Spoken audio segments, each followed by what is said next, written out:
Assalamualaikum warahmatullahi wabarakatuh.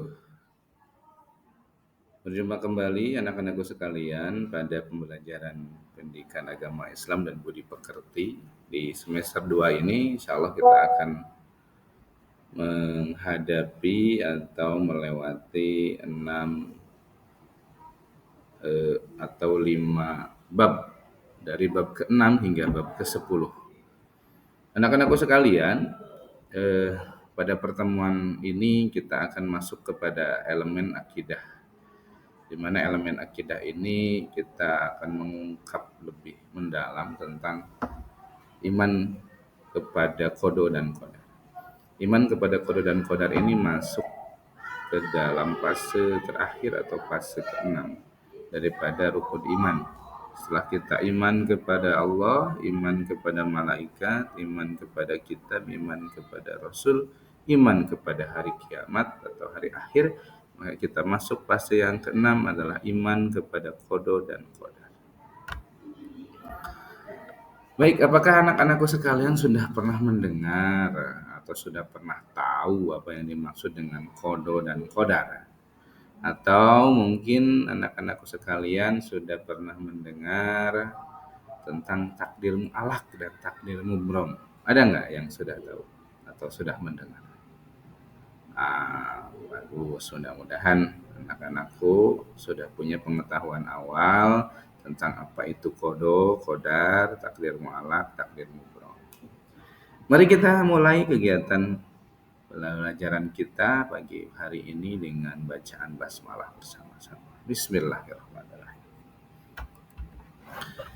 Tujuan dari pembelajaran kita kali ini, anak-anakku sekalian, Bapak harap anak-anakku sekalian setelah kita belajar bersama mampu menjelaskan makna iman kepada qada dan qadar dengan benar. Selain itu juga mampu menjelaskan hubungan antara qada dan qadar dengan ikhtiar serta doa. Kemudian mampu mendeskripsikan bukti beriman kepada qada dan qadar. Selanjutnya, anak-anakku sekalian dapat membuat bagan atau infografis terkait iman kepada qada dan qadar. Kemudian semoga anak-anakku sekalian mampu meyakini dengan sepenuh hati tentang qada dan qadarnya Allah kepada seluruh makhluknya. Dan terakhir, sebagai buah dari hikmah mempelajari iman kepada qada dan qadar, anak-anakku sekalian semoga terbiasa berperilaku optimis, sabar, tawakal yang nantinya akan mewujudkan ketenangan jiwa yang sesuai dengan ajaran agama Islam, terutama iman kepada qada dan qadar. Baik anak-anakku sekalian, mari kita masuk kepada pembahasan pertama, yaitu memaknai iman kepada qada dan qadar. Seperti kita ketahui, qada dan qadar itu termasuk ke dalam rukun iman yang keenam. Qada dan qadar, jika kita penyebutannya secara bersama-sama, qada dan qadar, itu juga sering diartikan sebagai istilah takdir. Nah, secara bahasa sebetulnya qada maupun qadar itu adalah ketetapan, ukuran, ketentuan dari Allah Subhanahu wa taala. Begitu. Namun para ulama membedakan kalau qada itu adalah ketentuan Allah yang Allah tulis sejak zaman azali di Lauhil Mahfuz.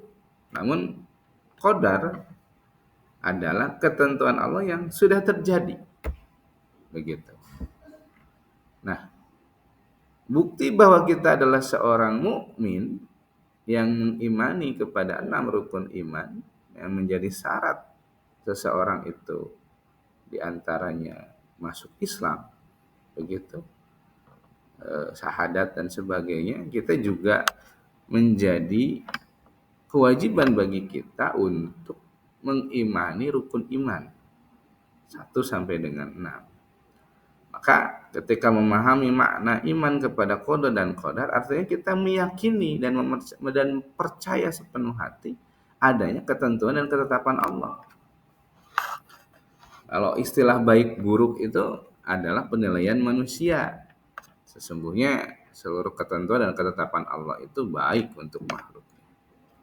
Hanya kita manusia kadang-kadang membedakan, oh ini baik untuk kita, oh ini buruk untuk kita sebagai manusia.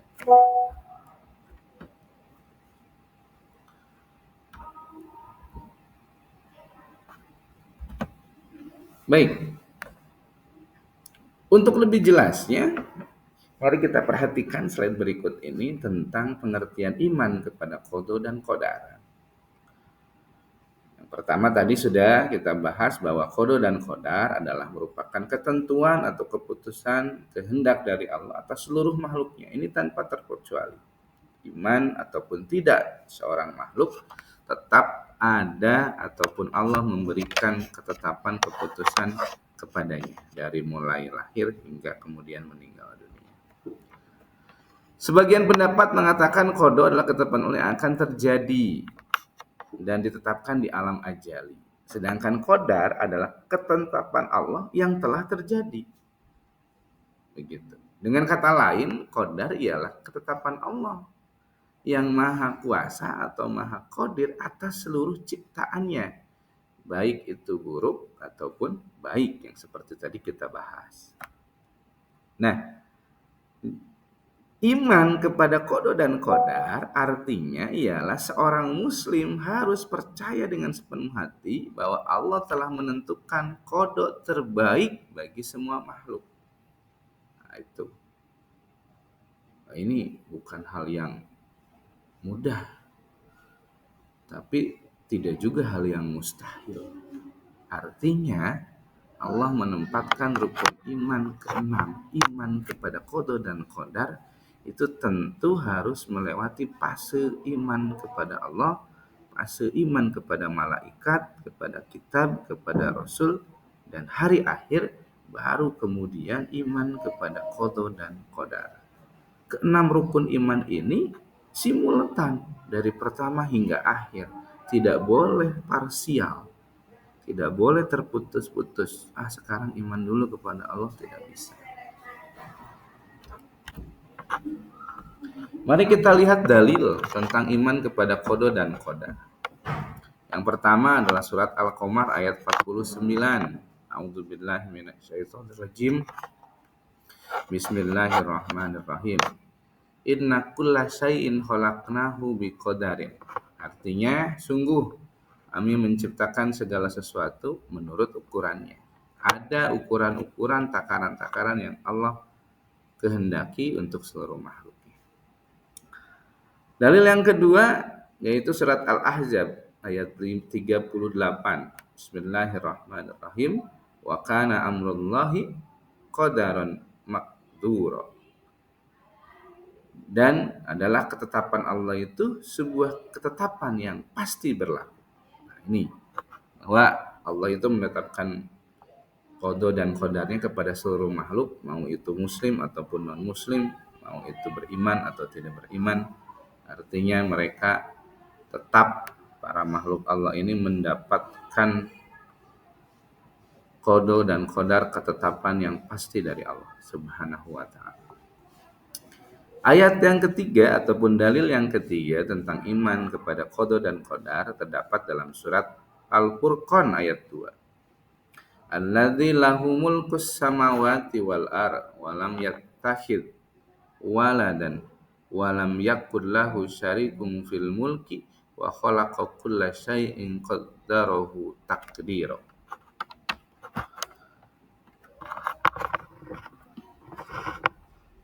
Yang dipunyailah adalah kerajaan langit dan bumi. Dia tidak mempunyai anak dan tidak disekutukan baginya dalam kekuasaannya. Dan dia telah menciptakan segala sesuatu dan dia menetapkan ukurannya dengan serapih-rapihnya, dengan sebaik-baiknya. Jadi ketiga dalil ini kita bisa mengetahui bahwa qada dan qadarnya Allah itu tidak pernah salah diberikan kepada makhluknya. Allah tidak pernah keliru kapan harus memberikan ketetapan-ketetapannya kepada seluruh makhluknya. Anak-anakku sekalian, apa sebetulnya hubungan antara kodo dan kodar? Ini, hubungan antara kodo dan kodar seperti halnya perencanaan dan pelaksanaan. Allah merencanakan hal-hal terbaik untuk makhluknya dalam kodo dan melaksanakan perencanaannya dalam kodar. Dengan kata lain, segala yang terjadi di jagat raya ini seperti peredaran matahari, bulan, bintang, rotasi bumi, bukanlah suatu kebetulan, melainkan sudah ditetapkan oleh Allah. Tidak, Allah itu tidak pernah salah dalam menetapkan kodo dan kodarnya bagi makhluknya. Semuanya sesuai dengan sunatullahnya. Dalam hubungannya kodo dan kodar dengan doa dan ikhtiar serta usaha manusia nanti akan dibagi menjadi dua istilah, yaitu takdir mu'alaq dan takdir mubrom. Ada takdir yang memang betul-betul berhubungan dengan usaha dan ikhtiar manusia serta doa makhluknya kepada Tuhannya. Tapi ada pula yang takdir tidak berhubungan sama sekali dengan usaha ataupun ikhtiarnya manusia. Baik, kita masuk nih kepada macam-macam takdir. Tadi sudah disebutkan, yang pertama ada takdir mubrom. Takdir mubrom adalah ketentuan Allah yang berlaku atas setiap manusia tanpa dapat dihindarkan atau ditawar-tawar lagi. Contoh, kita terlahir sebagai jenis kelamin laki-laki atau perempuan. Kita nggak bisa milih. Itu sudah menjadi ketentuan Allah. Apakah kita terlahir menjadi jenis laki-laki, kelaminnya, atau jenis kelamin perempuan. Atau kita lahir dari rahim seorang ibu. Anggaplah, contohnya ibu kita bernama Maryam, ayah kita bernama Ahmad. Kita nggak bisa nawar kepada Allah. Boleh nggak saya lahir dari rahim seorang Agnes Monica? Nggak bisa. Nah, takdir mubrom itu adalah takdir atau ketetapan atas semua manusia tanpa dapat dihindari atau tanpa bisa ditawar-tawar. Begitu. Itu murni haknya Allah. Yang kedua, takdir mu'alaq. Nah, berbeda dengan takdir mubrom. Takdir mu'alaq adalah ketentuan Allah yang mungkin masih dapat diubah oleh manusia melalui usaha dan ikhtiar jika Allah mengizinkan. Begitu. Contohnya, rezeki kita ini harusnya 5.000 sehari. Tapi kemudian kita pengen rubah. Dengan bekerja keras, maka rezeki kita bertambah menjadi 20.000 sehari. Itu pun atas izin Allah. Atau contohnya, kita terlahir dengan rambut keriting. Dalam perkembangan kehidupan kita berikutnya, karena mengikuti tren contohnya, maka rambut keriting kita rubah menjadi lurus dengan cara rebonding contohnya. Nah, ini bagian daripada takdir mu'alaq yang ada usaha, ikhtiar serta doa dari manusia. Jangan lupa bahwa walaupun kemungkinan masih bisa berubah dalam takdir mu'alaq, syaratnya adalah jika Allah mengizinkan.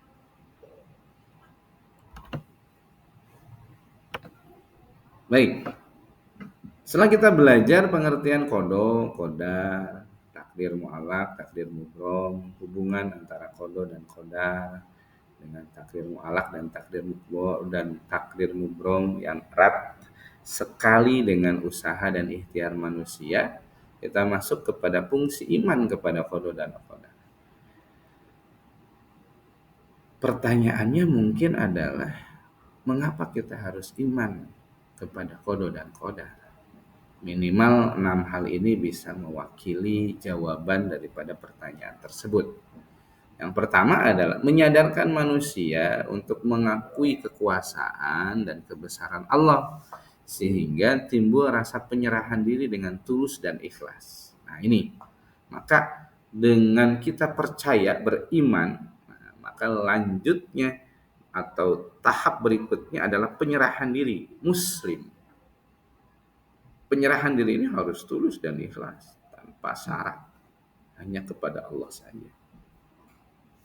Yang kedua adalah mendorong manusia untuk berusaha dengan sungguh-sungguh dalam mewujudkan cita-cita. Ini ditunjukkan dengan etos kerja yang luar biasa.